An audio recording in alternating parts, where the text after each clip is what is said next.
Escola Dominical, orgulho em aprender. EBD em Focus, com o evangelista Malcírio Silva, o maior seminário do mundo. Conhecer, Escola Dominical, conhecimento e saber. A história de Abraão. A paz do Senhor Jesus aos meus amigos, meus irmãos, sejam todos bem-vindos a mais uma escola bíblica dominical. Durante todo esse trimestre estaremos abordando a epístola de Paulo aos Efésios, que tem como tema Cristo e a sua igreja, a igreja eleita. Eu espero desde já que você esteja munido da sua revista da Escola Bíblica Dominical, também da Bíblia Sagrada, e juntos vamos crescer na graça e no conhecimento de nosso Senhor e Salvador Jesus Cristo. A lição de hoje tem como título Carta aos Efésios, saudação aos destinatários. Texto áureo. A vós, graça e paz da parte de Deus, nosso Pai, e do Senhor Jesus Cristo. Efésios capítulo 1, verso 2. Verdade prática. A epístola aos Efésios revela o propósito eterno de Deus para a igreja de Cristo. A nossa leitura bíblica em classe encontra-se em Aos Efésios, capítulo 1, versos 1 e 2, e também Atos dos Apóstolos, capítulo 19, versos do 1 ao 7. Vamos fazer a leitura, como de costume. Diz o primeiro verso: Paulo, apóstolo de Jesus Cristo, pela vontade de Deus, aos santos que estão em Éfeso e fiéis em Cristo Jesus. A vós, graça e paz da parte de Deus, nosso Pai, e da do Senhor Jesus Cristo. Atos 19. E sucedeu que, enquanto Apolo estava em Corinto, Paulo, tendo passado por todas as regiões superiores, chegou a Éfeso e, achando ali alguns discípulos, disse-lhes: recebestes vós já o Espírito Santo quando crestes? E eles disseram-lhe: nós nem ainda ouvimos que haja Espírito Santo. Verso 3. Perguntou-lhes então: em que sois batizados então? E eles lhes disseram: no batismo de João. Mas Paulo disse: certamente João batizou com o batismo do arrependimento, dizendo ao povo que cresce no que após ele havia de vir, isto é, em Jesus Cristo. E os que ouviram foram batizados em nome do Senhor Jesus. E impondo-lhes Paulo as mãos, veio sobre eles o Espírito Santo, e falavam línguas e profetizavam. Estes eram ao todo uns 12 varões. Meus queridos irmãos, cabe um comentário aqui no verso 4. Observe que Paulo, quando ele se dirige desta forma, para eles, certamente João batizou com o batismo do arrependimento, dizendo ao povo que cresce no que após ele havia de vir, isto é, em Jesus Cristo. Praticamente Paulo está dizendo para esses 12 discípulos, praticamente ele está dizendo: vocês precisam aceitar a Jesus como Salvador. Vocês precisam crer em Cristo para poder receber o batismo no Espírito Santo, que este é o penhor da salvação. Compreende, meus queridos? Enquanto o batismo de João preparava o povo para encontrar-se com Cristo, é necessário agora que estes que tenham um encontro com Cristo, com o Evangelho, estes aceitem a Jesus como Salvador. Isso é importante de nós frisarmos dentro dos estudos, dentro da análise teológica da Palavra de Deus. Objetivos específicos da epístola. Primeiro tópico, apresentar a autoria e data da carta. Segundo tópico, identificar para quem foi dirigida a carta. Terceiro tópico, explicar o propósito da escrita e a mensagem contida na epístola. Primeiro tópico, autoria e data. Não poderíamos deixar de mencionar aqui, né, o tema da carta: Cristo e sua igreja, a igreja eleita. A data da carta, escrita cerca de 62 depois de Cristo, o autor, óbvio, o apóstolo Paulo. Considerações preliminares que nós, estudantes da Palavra de Deus, não podemos deixar de levar em consideração. Primeiro, Efésios ocupa um lugar único entre as epístolas de Paulo. É considerada a coroa dos escritos paulinos e ainda de a rainha das epístolas. Segundo, não foi escrita em meio ao árduo labor das controvérsias doutrinárias ou dos problemas pastorais, como muitas outras epístolas de Paulo. Terceiro, ela transmite a impressão de um rico transbordar de revelação divina, brotando da vida de oração de Paulo. Quarto, foi escrita quando ele estava em prisão, em Roma, capítulo 3, verso 1, capítulo 4, verso 1 e capítulo 6, verso 20, vai dizer isso, né? Vai relatar isso. A epístola tem certa afinidade com Colossenses e talvez tenha sido escrita logo após esta. As duas cartas podem ter sido levadas simultaneamente ao seu destino por um cooperador de Paulo chamado Tíquico, capítulo 6, verso 21, conferi ainda Colossenses 4 e 7. Acredita-se que Paulo escreveu Efésios para outras igrejas da região, uma espécie de carta circular às igrejas de toda a província da Ásia. Acredita-se ainda que Efésios seja a mesma carta escrita aos Laodicenses, mencionada por Paulo em Colossenses 4 e 16. Então, subtópico 1.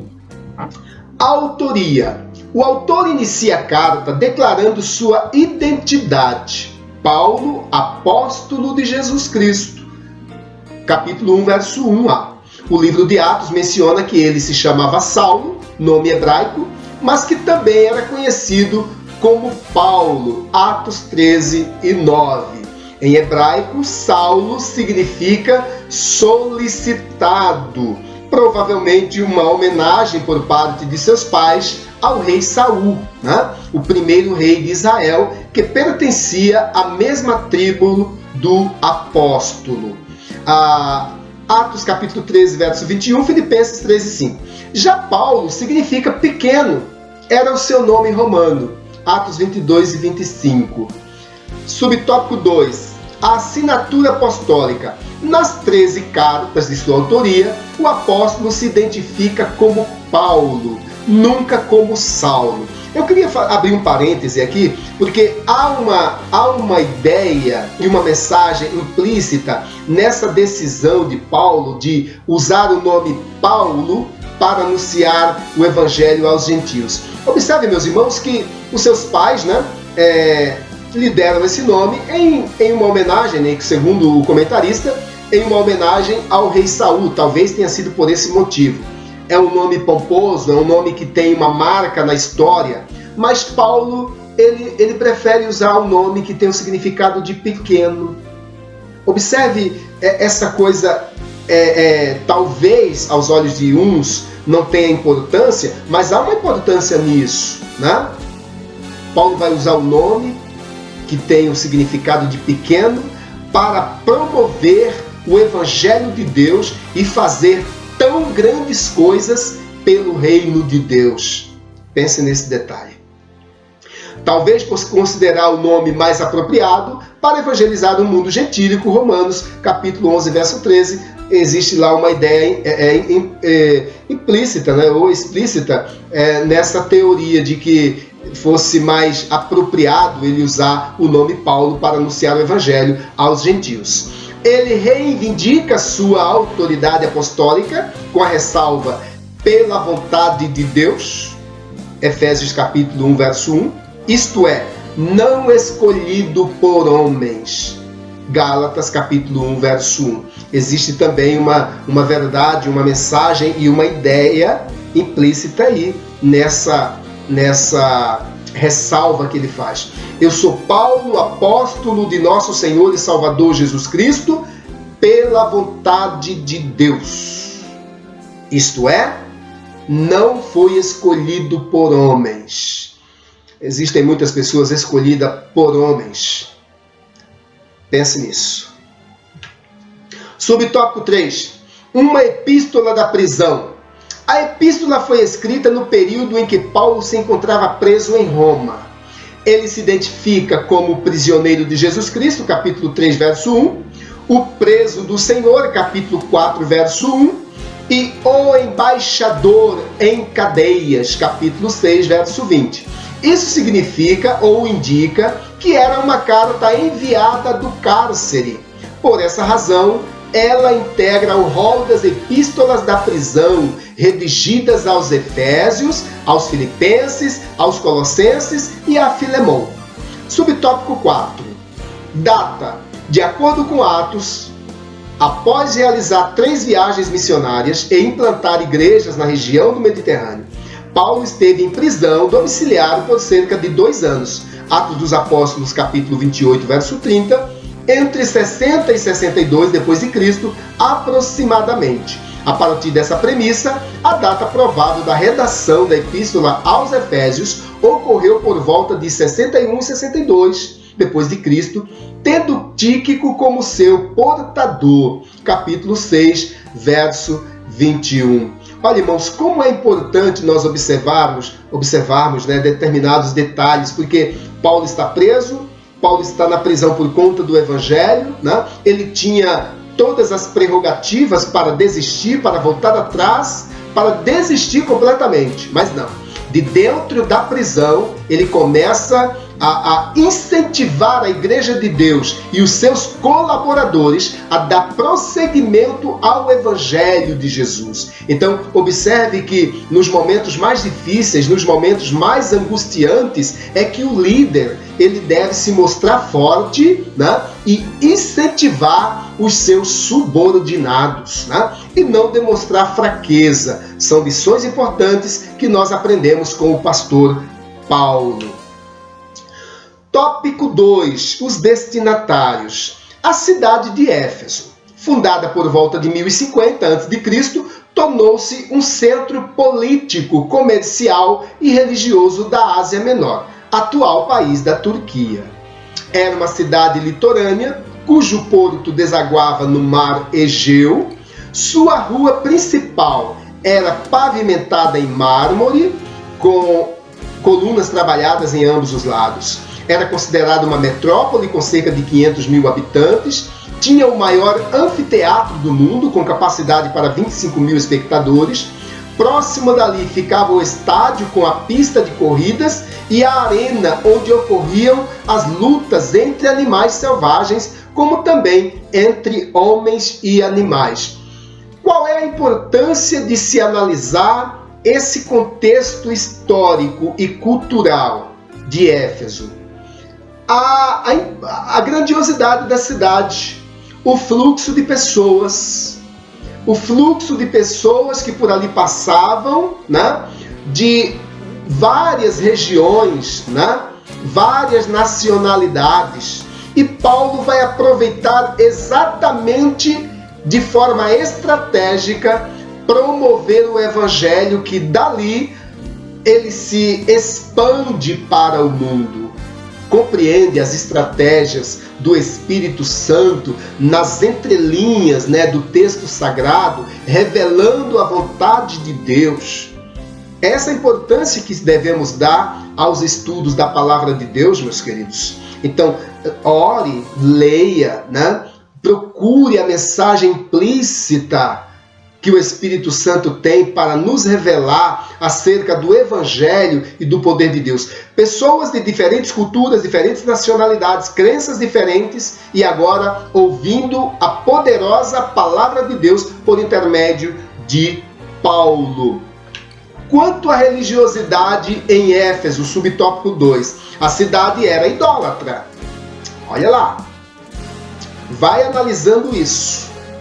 Artemis, ou Diana, a deusa da fertilidade, era idolatrada e venerada nessa cidade.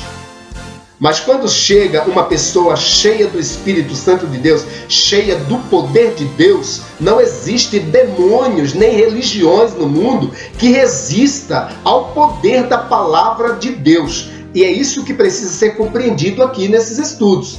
A economia da cidade dependia dos milhares de turistas que a visitavam. Sua maior fonte de renda era o comércio de nichos de prata vendidos no templo, razão pela qual seus moradores ficaram atônitos, alarmados com a pregação de Paulo contra a idolatria. Atos dos Apóstolos, capítulo 19, versos 27 ao 29, Paulo vai justamente tocar nesta tecla. Ah, não, mas é a cultura do povo. Presta atenção, meu querido. O Evangelho ele veio para nivelar as pessoas e libertá-las, transformá-las. E somente Jesus Cristo é o Salvador do mundo. É isso que Paulo vai ensinar, né? Subtópico 3. A igreja de Éfeso. Paulo evangelizou a cidade e seus arredores durante 3 anos. Atos capítulo 20, verso 31.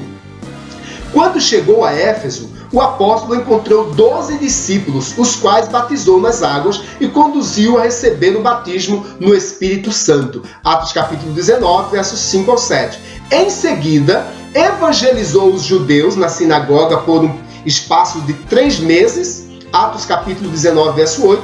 Alguns resistiram ao Evangelho. Paulo chega na sinagoga, começa a pregar esta salvação por intermédio de Jesus Cristo e o seu sacrifício. Alguns judeus creram na palavra de Deus, creram no Evangelho que estava sendo pregado, porém outros resistiram a Paulo.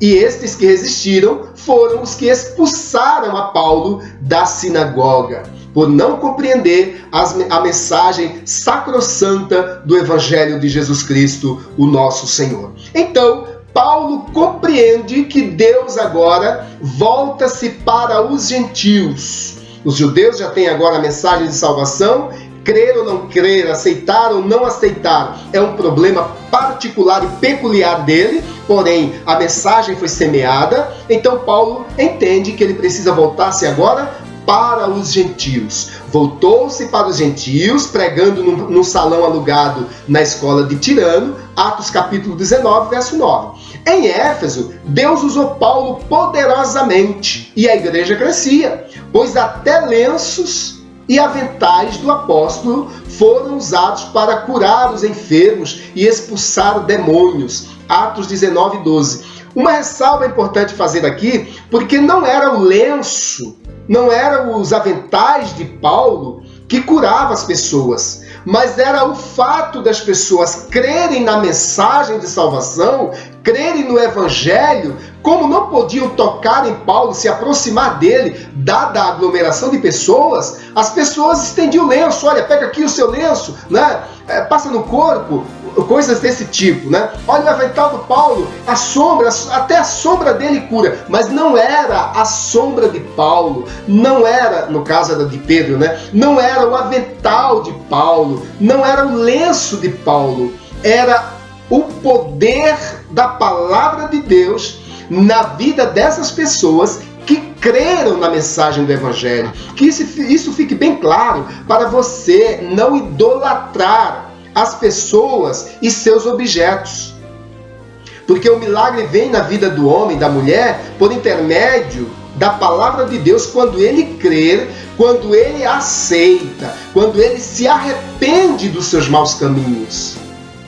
E aí não é necessariamente obrigado você pegar no terno do teu pastor, no lenço do teu pastor, para você receber o milagre. O milagre vem na tua vida automaticamente em função da tua obediência, da tua conversão, porque Deus é fiel para cumprir com a sua palavra. Amém? Grandes líderes da igreja também passaram por Éfeso. Apolo ministrou ali e foi instruído por Priscila e Áquila. Atos dos Apóstolos, capítulo 18, versos 24 a 28. Timóteo também foi designado para pastorear na cidade. 1 Timóteo 1 e 3. E segundo Irineu, que viveu de 130 a 202 depois de Cristo, bispo grego do primeiro século, o apóstolo João também liderou a igreja ali em Éfeso. Subtópico 4. A saudação epistolar. A saudação é a mais breve dentre todos os escritos de Paulo. Ele se dirige aos santos e fiéis em Cristo Jesus, capítulo 1, verso 1, isto é, aqueles que foram separados e consagrados para ser a propriedade exclusiva de Deus. 1 Pedro 2:9 vai falar também dessa peculiaridade. Então, santo aos olhos de Deus não é aquela pessoa que é canonizada. Esqueça isso. Aprenda com Cristo, aprenda com o Evangelho. Santo significa separado, separado das práticas ímpias do mundo pagão. Isso é ser santo aos olhos de Deus. Compreende isso? Leia a palavra de Deus, oriente-se pela palavra de Deus para você não ser confundido nem enganado. 1 Pedro capítulo 2, verso 9, vai falar também desse caráter do homem a partir do momento em que ele tem um encontro com Cristo. Ele é considerado, ele é visto aos olhos de Deus como santo. Paulo os cumprimenta com as palavras graça e paz. Capítulo 1, verso 2, uma expressão que lembra o favor gratuito e merecido de Deus. Então, todas as vezes que Paulo ele saúda os irmãos com graça e paz, ele está lembrando a esses irmãos convertidos, nascidos de novo, que a graça e o favor de Deus nos alcançou. Então, a salvação que hoje adquirimos foi por intermédio da graça salvadora de Cristo Jesus. Quanto aos destinatários, a maioria dos intérpretes considera que a epístola era uma carta circular destinada aos cristãos de maioria gentílica das muitas igrejas da Ásia, provenientes de Éfeso, a metrópole mais importante daquela região. Tópico 3. Propósito e mensagem. Subtópico 1. O propósito: solucionar certas questões, nada mais grave, como em outras epístolas. Por exemplo, havia novos convertidos que vinham do mundo helênico e praticavam religiões de mistérios e magias, mas que agora se reuniam com os santos de Éfeso. Uma vez convertido, passaram-se a se reunir com os irmãos, com os irmãos de Éfeso, com a igreja de Éfeso. Compreende isso? Então, o teor desta carta é para instruir esses novos crentes, para orientá-los quanto à nova vida em Cristo Jesus, em detrimento da velha natureza, quando outrora viviam no mundo pagão, sem o conhecimento de Deus e sem o conhecimento de Jesus Cristo. Há todo um conselho, todo um ensinamento e orientação para esta nova vida em Cristo Jesus. Não por acaso, o apóstolo Paulo mostra àqueles crentes que Cristo está no controle do universo inteiro. Capítulo 1, verso 20 ao 22. Observe que uma vez essas pessoas que circulavam em Éfeso, de diferentes nacionalidades, diferentes culturas, diferentes crenças, eles tinham deuses para a colheita, deuses para na hora de fazer a plantação, deuses que mandavam chuva, deuses que protegiam dos males. Eram deuses para todos os gostos e pretensões. Paulo vai chamar esses novos cristãos e vai dizer: meus queridos, meus filhos, existe somente um Deus, em cujas mãos está o controle de tudo e de todos. Ele é o Deus dos céus. O seu poder abrange a terra, o céu, o mar, o espaço sideral. O controle de tudo e de todos está em suas mãos, inclusive a tua vida. A tua vida. Então, essa carta ela tem esse caráter, É orientador, ensinador, aconselhador para os novos cristãos, para os novos crentes em Cristo Jesus. Outra ênfase: o passado daqueles cristãos que era marcado pela imoralidade, orgias, bebedices. glutonarias.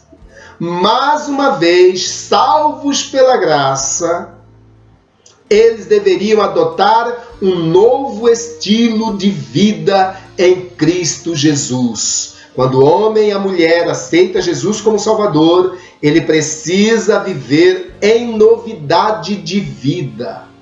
Esse é o caráter principal do Evangelho. O Evangelho nivela as pessoas, coloca as pessoas todos debaixo de uma só condição espiritual e aponta a direção. Jesus Cristo é o Salvador do mundo. Capítulo 2, verso 1 ao 10, Paulo vai trazer esses ensinamentos e esses aconselhamentos para esses novos irmãos. Destaca-se ainda uma preocupação com a unidade e a paz entre judeus e gentios, cristãos, enfatizadas pelo plano universal da redenção para ambos os povos, capítulo 2, do 11 ao 18. Então, Paulo vai dizer nesse contexto que agora nós somos uma família em Cristo Jesus. Não importa se o grego, se o judeu, se o gentil, se o bárbaro, se o cita, em Cristo Jesus somos uma nova família. Nascemos de novo para uma nova realidade e precisamos adotar o mesmo estilo de vida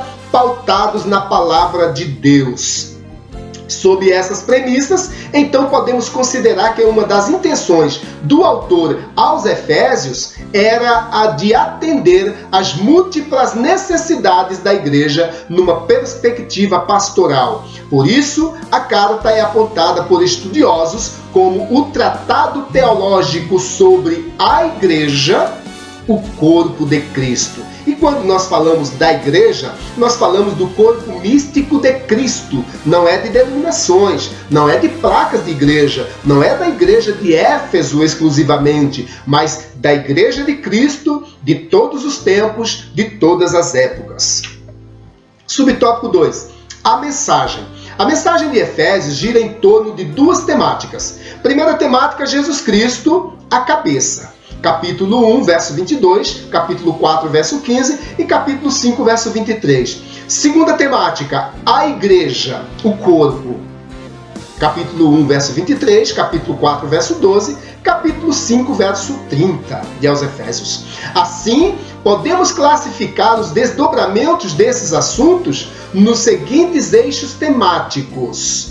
Primeiro eixo temático, a consumação do plano eterno de Deus na pessoa de Jesus Cristo. Capítulo 1, versos 3 ao 5. Então, aqui nós compreendemos que é em Cristo Jesus que está o plano maravilhoso de Deus desde a eternidade. Isso significa que antes da fundação do mundo, Deus já havia elaborado este plano salvífico na pessoa bendita do seu Filho Jesus, por intermédio da morte de Cristo expiatória na cruz do Calvário e a sua consequente ressurreição. Segundo eixo temático, a atuação do Espírito Santo como penhor da experiência de salvação. Capítulo 1, versos 13 ao 14. Ou seja, o Espírito Santo, ele é o penhor, né? Ele é o penhor desta salvação. Se não for pelo Espírito Santo de Deus, o homem, por mais culto, sábio e entendido que ele seja, ele não compreende esta mensagem de salvação. Eixo temático 3, a reconciliação dos povos por intermédio da cruz de Cristo, capítulo 2, verso 16. Agora, por intermédio da cruz de Cristo, todos os povos se reconciliam. Isso significa que não pode ter atrito, não pode haver guerra, não pode haver contenda, nem conflitos entre os povos que aceitaram a Cristo como Salvador, que creram na mensagem da cruz. Simples assim. Eixo temático 4. A revelação do mistério da vontade de Deus por obra do Espírito Santo. Esse mistério da vontade de Deus, ele só é revelado por intermédio do Espírito Santo. É por isso que Jesus, ao ressuscitar, ele disse: olha, eu não vos deixarei órfãos, eu vos enviarei o Consolador, o Espírito Santo. E este só será tirado juntamente com o arrebatamento da igreja. É por isso que o homem e a mulher precisam aceitar a Cristo como Salvador, independente da sua religião. Porque o Espírito Santo só permeia a sua vida se você estiver em Cristo Jesus e Cristo Jesus estiver em você. Que isso fique bem claro. Eixo temático 5, um novo estilo de vida baseado na unidade, na comunhão com o Espírito, na frutificação, o crente precisa dar frutos, na adoração, o crente precisa adorar, e na intercessão no Espírito, o crente precisa orar. E a oração mais sublime é no Espírito Santo. Capítulo 4, versos 3, versos 30 também. Capítulo 5, verso 9, o verso 18 e 19 também. Capítulo 6, verso 18. Os novos relacionamentos conjugais também, né? É um eixo temático, os novos relacionamentos conjugais e a luta contra o diabo. Isso deve ser trabalhado, inclusive em nossas igrejas, né? Porque o inimigo tem tentado destruir as famílias. E lógico que para destruir a família, ele vai na raiz. A raiz é o casal, né? Então, capítulo 5, 21, depois 6 e 20. Os novos relacionamentos conjugais e a luta contra o diabo. Paulo veio orientar a igreja acerca deste relacionamento também. Comportamento da mulher, comportamento do homem. Vós mulheres, obedecei vossos maridos. Vós maridos, amai a vossa igreja. Assim como Cristo amou a igreja, os maridos devem amar as suas esposas. E outras séries de ensinamentos também para os filhos, né? Para o empregado, para o patrão. Isso nós vamos ver mais adiante, mais detalhadamente. Portanto, a epístola contém uma combinação de doutrina. Olha que coisa bem interessante e guarda isto. A epístola aos Efésios tem uma combinação de doutrina, fé e prática da vida cristã. Ou seja, de tudo quanto Deus fez e de tudo que se espera que a igreja faça.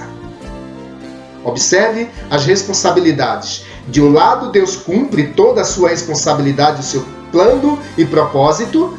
Do outro lado, a igreja precisa também fazer a sua parte para coadunar com a vontade de Deus e os propósitos do Evangelho.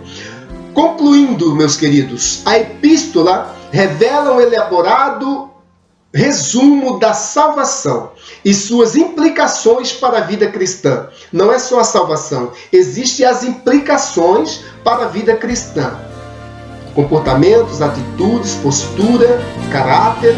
Seu conteúdo recorda o favor imerecido que recebemos gratuitamente da parte de Deus. Não éramos dignos, não éramos merecedores, mas Deus aprove olhar para nós, nos estender as mãos, nos proporcionando a Cristo.